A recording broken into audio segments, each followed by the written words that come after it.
పాపభారం మోయలేక భూదేవి గోమాత రూపంలో బ్రహ్మదేవుని వద్దకు వెళ్ళి రక్షించమని వేడుకుంది. బ్రహ్మదేవుడు, భూదేవి మరియు దేవగణాలు అందరూ కలిసి క్షీరసాగర మధ్యలో శ్వేతద్వీపంలో శేషతల్పంపై శయనిస్తున్న శ్రీ మహావిష్ణువు వద్దకు వెళ్ళెను. శ్రీ మహావిష్ణువు నీలివర్ణ కాంతితో సారంగ శంఖ సుదర్శన గదాధారిగా దర్శనమిచ్చి ఇలా పలికెను: ద్వాపర యుగంలో ధర్మరక్షణకై దేవకీ వసుదేవ అష్టమ సంతానంగా శ్రీకృష్ణునిగా అవతరిస్తాను అని. దేవకి వసుదేవ కళ్యాణం జరిగింది. ఆ రథయాత్రను కంసుడే స్వయంగా నిర్వహిస్తున్నాడు. మార్గమధ్యంలో అకస్మాత్తుగా ఆకాశవాణి ప్రత్యక్షమై, ఓ కంస, దేవకి అష్టమ సంతానం చేతిలో నీ మృత్యువు ఖాయం అని పలికెను.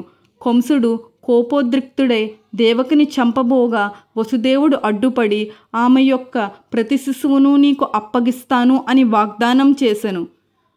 దానికి కంసుడు ఒప్పుకొని వారిద్దరినీ కారాగారంలో బంధించాడు.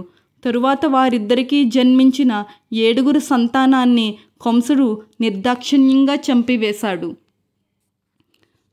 తుఫాను సమయంలో అర్ధరాత్రి అష్టమి నాడు రోహిణీ నక్షత్రంలో శ్రీకృష్ణుడు భూమి మీద అవతరించాడు.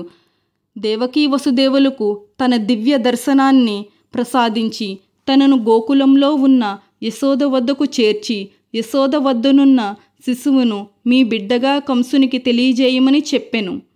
వసుదేవునికి ఆదిశేషుడే స్వయంగా రక్షణగా నిలువగా యమునా నది దాటి గోకులానికి పయనమయ్యాడు.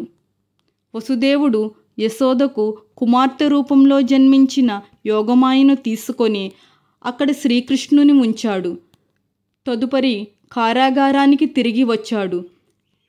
శిశువు జనన వార్త విన్న కంసుడు ఆ చిన్నారిని చంపడానికి ప్రయత్నించగా ఆమె యోగమాయగా ప్రత్యక్షమై, నీ మృత్యువు శ్రీకృష్ణునిగా ఇప్పటికే అవతరించాడు అని పలికెను.